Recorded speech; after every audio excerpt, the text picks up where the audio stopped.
Hi, my name is Goldman. I'm the director and founder of Goldman and Associates. Our firm has a primary focus on family law, so please subscribe to our channel. Multiple domestic violence charges really present a challenge.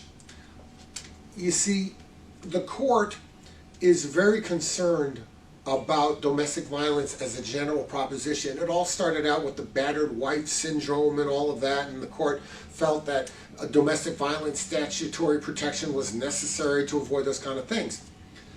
Having said that, the court is also mindful of the fact that sometimes in divorces, the drama heats up, there's yelling going on, police can be called, and a domestic violence charge can come up.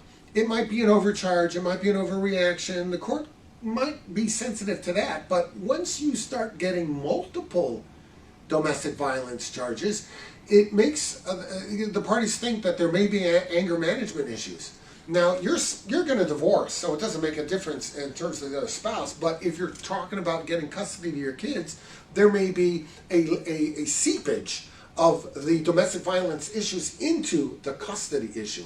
And if that seeps into that, you're going to have a problem. Because the presence of domestic violence is one of the factors that the court looks into to determine whether or not it's in the best interest of the child to give you that custody. So if you're facing those multiple charges, it's very, very important to have those charges handled. You got to go to your lawyer and you got to say, look, I cannot abide by conviction for domestic violence because it's going to ruin my chances of custody. So therefore, you've got to tell your lawyer that and see what your options are. Now, it could be that the charges against you are trumped up, and in which case you defend them and you win. However, take an honest look at yourself in the mirror. If you tried to strangle your husband, okay, if you've done this before, if you've punched your wife in the face, for you to go to trial and make a public record of that, in some off chance that you'll win that case is silly. You're probably not going to win that case.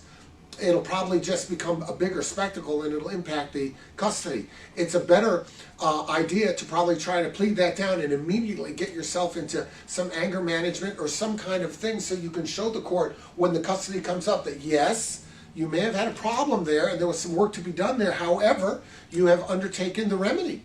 And here's my report from my psychiatrist who says that I have that under control.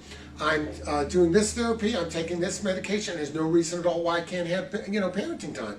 You need to acknowledge what you have going on there and then deal with it. And come to the tribunal who's going to make this decision with appropriate procedures that you have in place to show that you're taking the matter seriously and that you have the remedy. If you have any questions, reach out and we'll be glad to help you out.